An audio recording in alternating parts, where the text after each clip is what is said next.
Discuss करेंगे computer hardware और software के बारे में। हार्डवेयर क्या है? The physical components of a computer system. Computer system के वो सारे कंपोनेंट्स जो जिस्मानी साख्त रखते हैं, जिनको हम देख सकते हैं, टच कर सकते हैं, वो हार्डवेयर कहलाते हैं, जैसे कि माउस, कीबोर्ड और प्रिंटर। फिर उसके बाद है software. A set of instructions given to the computer to solve a problem is called software. ऐसा हदायत का मजमूआ जिसके ज़रिए कंप्यूटर अपने प्रॉब्लम्स को सॉल्व करता है, या अपने प्रॉब्लम्स को सॉल्व करने के लिए कंप्यूटर को जो हदायत दी जाती हैं उसको हम सॉफ्टवेयर का नाम देते हैं। सॉफ्टवेयर का एक दूसरा नाम भी है जिसको हम जो है प्रोग्राम। और सॉफ्टवेयर को अब आप सॉफ्टवेयर के लिए अब आप प्रोग्राम का लफ्ज़ यूज़ कर लें या सॉफ्टवेयर का लफ्ज़ यूज़ कर लें तो एक ही बात होगी। Different software are use to solve different problems. Different software इस्तेमाल किए जाते हैं डिफरेंट प्रॉब्लम्स को सॉल्व करने के लिए। अब आगे सॉफ्टवेयर के कुछ नाम दिए गए हैं, जिसमें है M S Excel, M S Word और एम एस विंडोज़। अब इसमें से थोड़ा सा मैं एम एस वर्ड को एक्सप्लेन कर देती हूँ कि ये सॉफ्टवेयर क्यों यूज़ किया जाता है। ये सॉफ्टवेयर मुख्तलिफ़ किस्म के डॉक्यूमेंट्स जो हैं उनको क्रिएट करने के लिए इस्तेमाल किया जाता है। अब डॉक्यूमेंट्स की टाइप क्या हो सकती हैं? जैसे हम कोई लेटर लिखना चाह रहे हैं, या हम कोई एप्लीकेशन लिखना चाह रहे हैं, या फिर हम कोई अपना कोई मज़मून या अपनी कोई बुक जो है वो राइट डाउन करना चाह रहे हैं। तो अब जब हम पेपर के ऊपर ये काम करते हैं तो हम चैप्टर का अगर नाम स्टार्ट कर रहे हैं बुक में, तो हम उसको थोड़ा सा बड़ा करके, थोड़ा गहरा करके लिखते हैं। फिर उसका हम कलर भी कोई रेड से लिख सकते हैं, हम ग्रीन से लिख सकते हैं। फिर आगे जब हम बुक उस चैप्टर को एक्सप्लेन करते हैं तो वहाँ हम कुछ हेडिंग्स का इस्तेमाल करते हैं, और उन हेडिंग्स में हम फिर वही बात के थोड़ा सा बड़ा करके लिख लेते हैं, और उसको किसी और कलर में, ब्लैक कलर में या ब्लू कलर में हमने लिख दिया। और फिर जब हम उस हेडिंग के अंदर उसकी डिस्क्रिप्शन लिखना शुरू करते हैं तो वहाँ पे हम फिर थोड़े से स्मॉल लेटर्स का इस्तेमाल करते हैं, या हम अपना जो है ना वो लिखना जो है, या जो हमारी राइटिंग है उसको थोड़ा सा स्मॉल कर लेते हैं। ये सारे काम अब हम अपने हाथ के ज़रिए एक पेपर के ऊपर तो कर सकते हैं, लेकिन कंप्यूटर की स्क्रीन के ऊपर हम ये सारे काम कैसे करें? तो हमारे इस प्रॉब्लम को इस सॉफ्टवेयर ने सॉल्व किया है। ये एम एस वर्ड का सॉफ्टवेयर हम इस्तेमाल करेंगे, और इसके अंदर हमें ये फ़ीचर्स या ये ऑप्शंस नज़र आएंगे, और इन ऑप्शंस के थ्रू हम अपने इस प्रॉब्लम को सॉल्व कर लेंगे। नेक्स्ट है difference between software and hardware.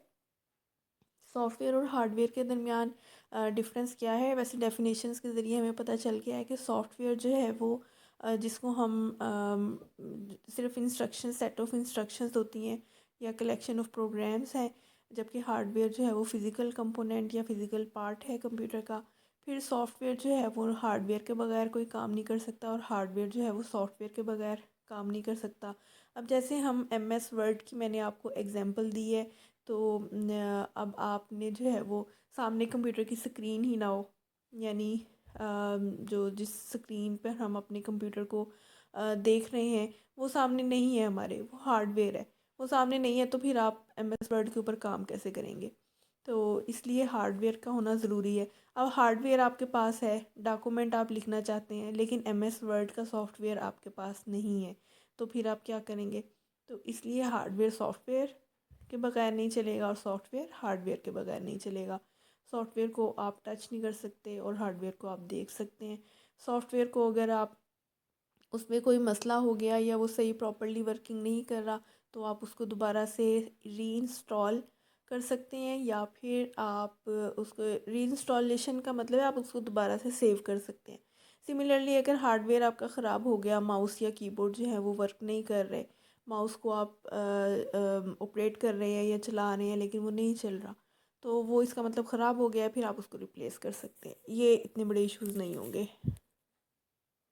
फिर उसके बाद हम डिस्कस कर रहे हैं डेटा और डेटा प्रोसेसिंग और इंफॉर्मेशन। ये तीनों भी इम्पॉर्टेंट चीज़ें हैं। सबसे पहले ये कि डेटा क्या है। रॉ फैक्ट्स एंड फिगर्स जो हैं उनको डेटा का नाम दिया जाता है, यानी कोई ऐसी चीज़ जिसकी अभी मीनिंग्स समझ ना आ रहे हों, उसको हम डेटा का नाम देते हैं। द प्रोसेस ऑफ सॉर्टिंग और calculating data is called data processing. फिर हम इस डाटे के ऊपर कुछ ना कुछ कैलकुलेशन परफॉर्म करते हैं। तो वो फिर उस प्रोसेस को हम नाम देते हैं डाटा प्रोसेसिंग का। और फिर फाइनल में जो हमारे पास रिज़ल्ट्स आते हैं उनको हम इंफॉर्मेशन का नाम देते हैं। यानी डाटा जो है वो जब तक उसके ऊपर प्रोसेसिंग परफॉर्म नहीं की जाएगी वो डाटा कोई मीनिंग्स नहीं देगा, और जब वो मीनिंग्स देना शुरू कर देगा तो वो इंफॉर्मेशन कहलाएगी। अब डाटे से इंफॉर्मेशन तक जाने के लिए दरमियान में डाटा प्रोसेसिंग ज़रूरी है। आगे इसकी एग्जांपल देख लेते हैं।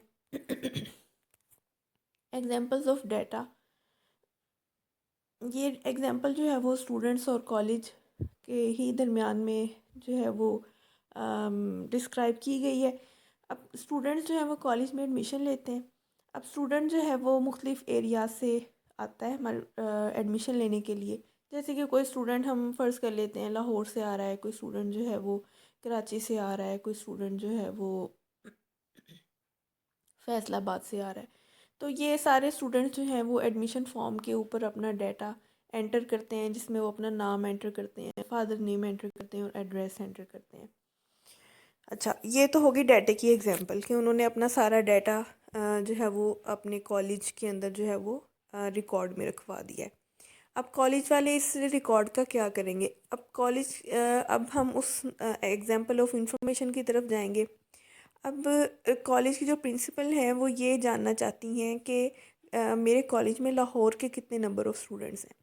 तो इस चीज़ को करने के लिए वही बात के डाटे से इंफॉर्मेशन तक पहुंचने के लिए डाटा प्रोसेसिंग होगी। अब इतने सारे स्टूडेंट्स हैं, कुछ यानी लाहौर के, फैसलाबाद के, रहीमिया ख़ान सादकाबाद के। तो अब वहाँ पर डाटा प्रोसेसिंग की जाएगी, कुछ ना कुछ सर्चिंग करेगा कंप्यूटर और सर्च आउट करके या ढूंढेगा कंप्यूटर, और ढूंढ कर जो है वो लाहौर के स्टूडेंट्स को अलहदा करके दिखा देगा। तो वो फिर इंफॉर्मेशन हमारे पास आ जाएगी।